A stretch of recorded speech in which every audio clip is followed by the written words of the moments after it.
Alors, on aborde donc le dernier paragraphe donc, de ce chapitre grand 2, donc consacré à la construction des diagrammes potentiels pH. Donc c'est maintenant, évidemment, on a fait tout ça pour exploiter, pour utiliser ces diagrammes. Et donc on va voir que c'est un outil assez puissant pour prévoir que des espèces donc, réagissent entre elles, etc.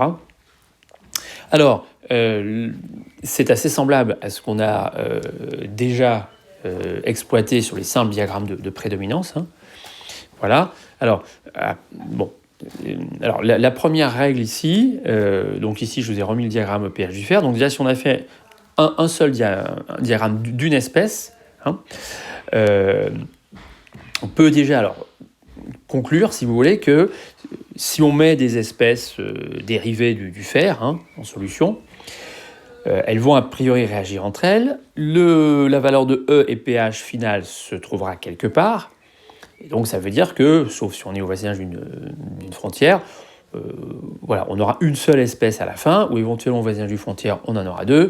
Et éventuellement, en cas exceptionnel, on peut en avoir trois au voisinage, donc d'un point d'intersection de trois frontières.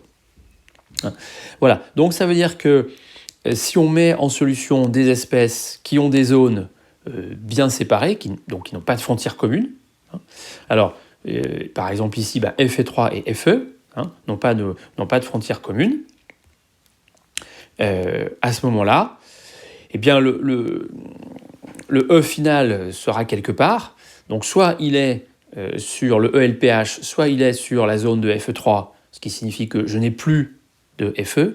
Je crois qu'on l'a bien vu sur les diagrammes de distribution. Là où Fe3, sur la zone de prédominance de Fe3, il n'y a plus de fer, d'accord, même strictement plus, rigoureusement plus, d'accord.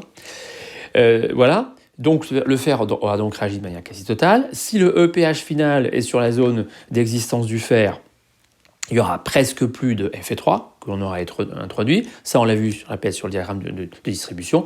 Et puis, si le ELPH est ailleurs, eh bien, les deux espèces auront disparu ou quasiment disparu. D'accord ? Donc, si deux espèces n'ont pas de frontières communes, à ce moment-là, elles réagissent de manière quasi totale l'une sur l'autre. Alors, c'est une première application. Voilà. Donc, si deux espèces d'un même diagramme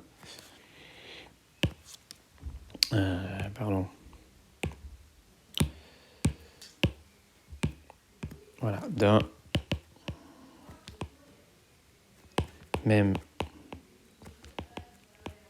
diagramme, non pas de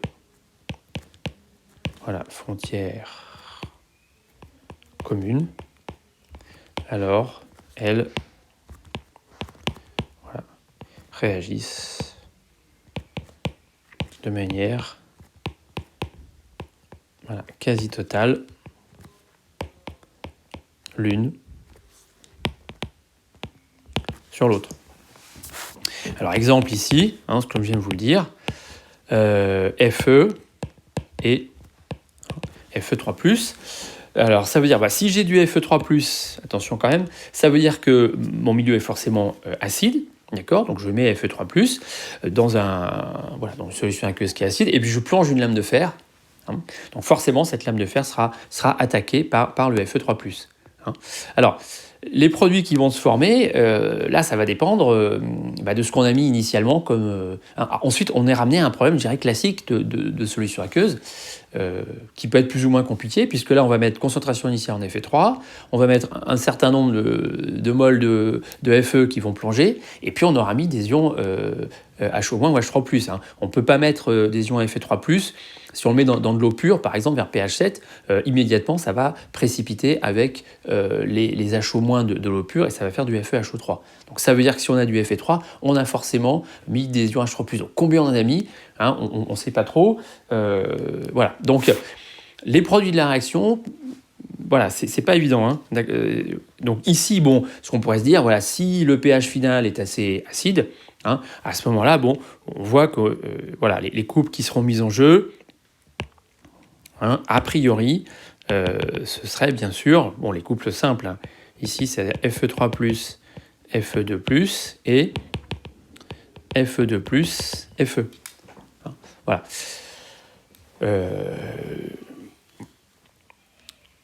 Voilà, d'accord. Alors, autre exemple qu'on va avoir ici, on voit encore deux espèces qui n'ont pas de frontières communes. C'est FeHO3 solide et Fe. Alors, deux espèces solides. C'est-à-dire que si j'ai un précipité d'FeHE3, c'est-à-dire que j'ai mis des ions Fe3, j'ai mis des ions HO-, par exemple, pour bien faire précipiter, je trempe une lame de fer, a priori, ça ne pourra pas rester comme ça. D'accord ? Puisque, quel que soit le E et le pH final, j'ai forcément l'une ou l'autre des espèces qui a disparu. D'accord ? Voire les deux. Alors, quel couple, là, si on nous demande la réaction redox, c'est pas si simple, c'est-à-dire qu'il nous faut d'autres informations que simplement le diagramme potentiel pH. Regardons ici les couples mis en jeu. Si je prends les couples du fer, par exemple, alors évidemment, j'ai le couple Fe2 plus Fe, et vous allez me dire, c'est le seul. Eh ben non, j'ai un autre couple possible. C'est le couple FeHO2, Fe. D'accord ? Puisqu'ici, dans FeHO2, le nombre d'oxydation, ici, c'est plus 2, et là, c'est 0. Donc, c'est bien un couple. D'accord ? Dont on pourrait calculer le E0, d'ailleurs, assez facilement, c'est pas tellement à votre programme, avec justement la formule de Nernst. La formule de Nernst permet de calculer certains E0. Voilà, donc... j'ai au niveau des couples couple redox dans lequel le fer peut être impliqué, j'en ai deux possibles. Et l'autre c'était FeHO3, donc c'est une forme oxydée. FeHO3. Et bien qu'est-ce que j'ai comme couple possible ? J'ai FeHO3, Fe2+, d'accord ? Nombre d'oxydation 3,2. Et j'ai aussi comme autre couple possible FeHO3, FeHO2. D'accord ? Voilà. Donc ici, alors on a dit qu'on avait donc voilà. Donc là, donc c'est la réaction du fer sur FeHO3. Voilà. Donc en haut, la première ligne, le fer est une forme réduite et FeHO3 c'est une forme oxydée. D'accord ? Alors quel couple considérer ? Encore une fois, le simple diagramme ne permet pas de le savoir.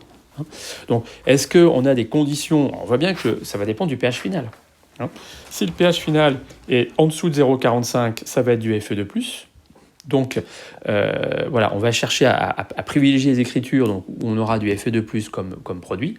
D'accord ? Si par contre on est sur des pH élevés, ce sera plutôt FeHO2. D'accord ? Donc là, à ce moment-là, on sera plutôt avec des couples avec FeHO2. Mais voilà, ça dépend d'une donnée qu'on n'a pas, c'est la concentration initiale qu'on a mis soit en H3+, soit en HO-, ou autant on peut n'en avoir mis ni l'un ni l'autre. Voilà. Et auquel cas on se situerait au départ près de 7. Si on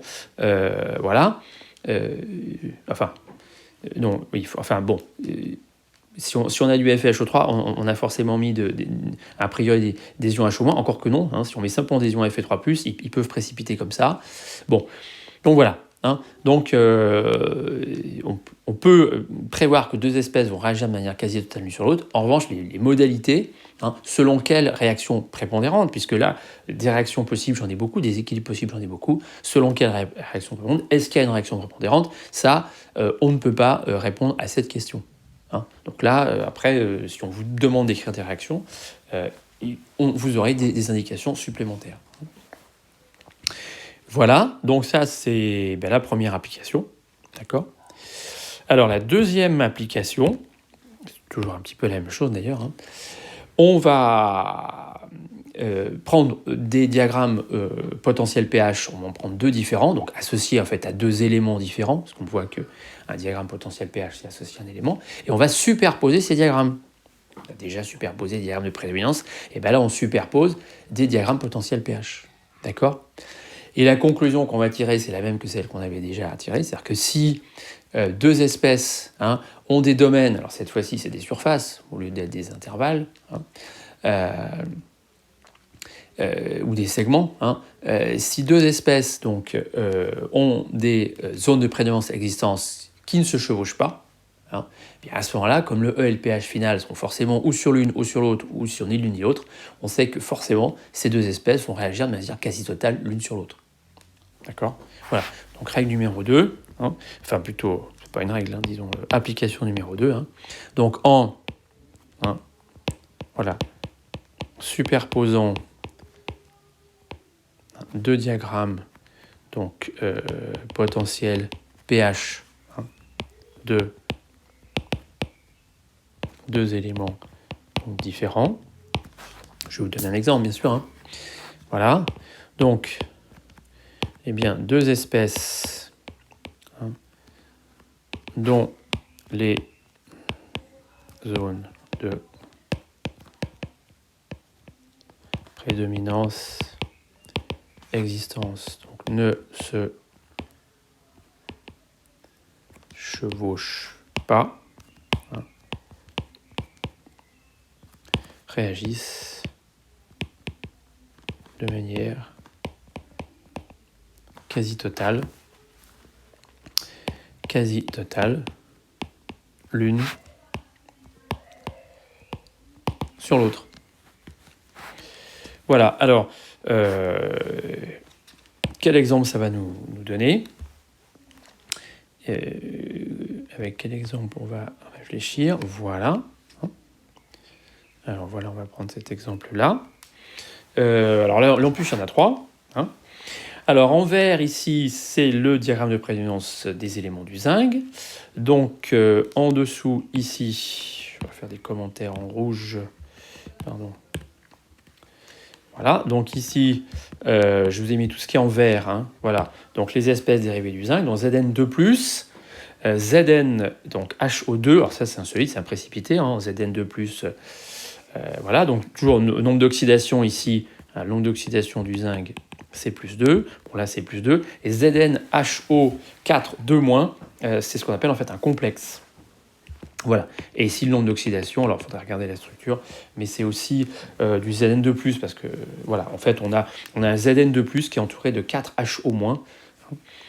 Voilà, et donc on retrouve bien à ce moment-là que la charge totale vaut moins 2, puisque ça me fait 4 moins, et si c'est Zn est bien en Zn2+, à ce moment-là ça marche. Voilà, d'accord. En noir, donc vous reconnaissez le diagramme potentiel pH du fer. Hein. Alors on a E ici, pH, bon voilà, avec les échelles marquées de manière un petit peu réduite. Voilà, et puis en rouge, je vous ai mis le diagramme potentiel pH du cuivre. Hein. Alors cuivre métallique ici, Cu2+, donc nombre d'oxydation plus 2. Alors le Cu2O, c'est un solide en fait, c'est un solide qui est présent sous la forme de, donc ça c'est plus un nombre d'oxydation, c'est du Cu+, O2-. Hein. Voilà, c'est un solide ionique. Hein. Voilà, sa structure, donc c'est Cu+, 2 Cu+, O2-. Voilà. Et ici, c'est pareil, c'est un précipité, un Cu2+, avec HO, avec HO-. Hein. Voilà, donc nombre d'oxydation plus 2. Hein. Voilà, donc ça, on a toujours le fait que les formes réduites, elles sont en bas, et les formes oxydées, entre guillemets, elles sont en haut. On a toujours cet ordre ici, vous voyez, entre Cu, Cu2O et CuHO2. On a toujours, voilà, en montant, on va vers les nombres d'oxydation plus élevés. Voilà, donc là, on a, je dirais, l'embarras du choix. Hein. Par exemple, voilà, si vous avez une solution de CuHO2, hein, qui est ici, si vous trempez une lame de zinc, et voilà, on voit que les deux zones de prédominance ici hein, sont très très très très largement séparées. Hein. Et donc, ça veut dire que cette lame de zinc, elle sera attaquée. Hein. Alors, voilà, après, ça va dépendre... qu'est-ce qui restera à la fin ? Soit évidemment le EPH reste dans la zone zinc, et dans ce cas, c'est le CuHO2 qui est complètement dissous. Soit le EPH reste dans la zone du le EPH reste dans la zone du CuHO2, dans ce cas-là, c'est le zinc qui est complètement dissous. Et puis sinon, si le E et le pH est ailleurs, ça veut dire que les deux espèces ont réagi de manière quasi totale. Alors là, évidemment, la question se pose de manière encore plus, je dirais, aiguë que dans le cas précédent, c'est quel couple on va choisir. Hein. Bon, alors, là, ce qu'on pourrait se dire ici, bon, si je prends par exemple ce couple CuHO2 et Cu2O, d'accord? Et puis le couple Zn et ZnHO2. L'idée, c'est que si je prends ce couple-là, les produits que je vais avoir, ce sera ça, d'accord? Et ces produits, ils vont avoir des zones de prédominance existence qui se chevauchent. Et dans ce cas, ils pourront être stables. C'est-à-dire que si le EPH s'installe ici, d'accord, à ce moment-là, je peux avoir du ZnHO. Hein. Donc a priori, ça peut être ces deux couples dont on vient de parler, ça peut être de bons candidats, si j'ose dire, parce qu'à ce moment-là, les produits seront stables. Hein. Si vous prenez des couples dont vous écrivez la réaction redox entre des espèces dont on sait qu'elles ne peuvent pas coexister, et que ça donne encore des espèces dont les zones de prédominance ne se chevauchent pas, voilà, ça pourra pas être le mot de la fin, si vous voulez. Il faudra ou imaginer une deuxième étape dans laquelle ces produits vont réagir.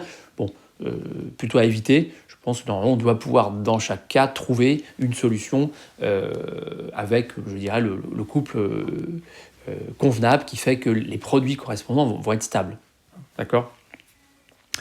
Voilà, alors encore une fois, par exemple Fe2+, et voilà, et CuHO2 ne peuvent pas coexister, d'accord ? Voilà, leur zone de prédominance est distincte. Alors on voit que CuHO2, c'est la forme la plus oxydée des dérivés du cuivre, hein. Donc ça va être forcément une forme oxydée, donc ça, ce sera forcément une forme réduite. Du couple. Donc a priori, je vais considérer comme couple Fe2+, Fe3+, ou Fe2+, FeHO3. La deuxième solution est peut-être pas mal. Si je mets CuHO en excès, d'accord, à la fin, il faut se retrouver dans la zone de CuHO2. Et pour se retrouver dans la zone de CuHO2, à ce moment-là, ça veut dire qu'on va produire du FeHO3. Voilà. Donc ce sera peut-être la deuxième solution qui serait la meilleure.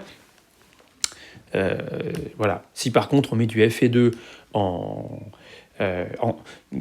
excès, bon, à ce moment-là, on n'a plus forcément cette contrainte, mais si le CuHO2 est consommé, on va libérer des ions HO-. Donc a priori, on va se trouver quand même plutôt dans une zone de pH basique. Bon, donc je sais pas, prendre le couple Fe2, Fe3, bon, ça risque de pas convenir, parce que Fe3, lui, pour qu'il existe, il faut que le pH soit assez acide. Voilà. Alors après, on peut en trouver beaucoup. FeHO2, par exemple, et Cu2O. Voilà, s'ils sont présents simultanément, solution aqueuse, et ben, ils ne pourront pas rester en solution aqueuse. Voilà, donc ils vont réagir de manière quasi totale l'un sur l'autre. Voilà, on voit aussi ZnHO4 et Fe2+. Donc là, on est sur des faits, à la fois ils sont séparés parce que les pH de leur zone sont pas les mêmes. Voilà, voilà. Donc là, encore une fois, on aura une réaction, redox quasi totale entre ces deux espèces. Après, bon, encore une fois, qu'est-ce qu'il faut choisir comme couple ? Voilà, qu'est-ce qu'il faut choisir comme...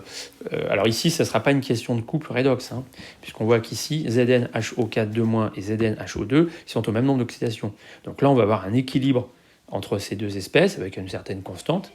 Donc a priori, on peut considérer que c'est un couple, d'accord ? Et puis ici, voilà, là, ce qui pourrait être pas mal pour considérer, ce serait FeHO2, Fe2+, qui réagit là-dessus. Alors, avec quoi c'est pas évident. Ce serait le couple FeHO3, puisqu'à ce moment-là, les produits de la réaction auraient une frontière commune. Enfin, même plus qu'une frontière commune. Les produits auront des zones de prédominance donc, qui vont largement se chevaucher. Donc, a priori, ces produits pourront être stables. Donc, ça paraît relativement logique de prendre cette réaction et de considérer que c'est la réaction prépondérante, parce que des réactions, il y en a, évidemment, il y en a quasiment autant que j'ai de paires de couples redox. Voilà, d'accord. Donc, si on ne peut raisonner, c'est que sur des réactions prépondérantes, on n'est plus du tout sur des systèmes, évidemment, où on met deux réactifs et il n'y a qu'une seule réaction qui peut se produire. Voilà donc pour ces applications. Et donc, je dirais que l'application, c'est beaucoup plus simple que la construction. Voilà. Donc, alors, c'est pour ça que dans les exercices, on vous donnera toujours en fait les, comment ça s'appelle, enfin, les diagrammes, voilà, de manière à ce que, évidemment, au niveau des applications, ça ne soit pas complètement faux. Hein. Donc, la jurisprudence pédagogique au concours, etc., fait qu'on vous donne le diagramme, on vous donne les traits, d'accord? Donc, vous avez les valeurs. Voilà. Par contre, ce qu'on vous demandera, c'est d'attribuer souvent les espèces. C'est-à-dire qu'au lieu de vous mettre FE2, FE3, etc., on vous mettra ABCD. Hein, et puis on vous dit, voilà, il faudra attribuer ABCD. Donc à ce moment-là, voilà, il faudra appliquer scrupuleusement le diagramme de situation qu'on a vu. Hein. Et puis ensuite, on vous demande en général de retrouver deux, trois frontières, l'équation de 3 frontières. Et puis ensuite, on passe aux applications. Voilà, alors il reste une partie sur l'eau en fait, hein, là-dessus, donc bon, je dirais que on va pas la traiter tout de suite, voilà, mais il reste un grand 3.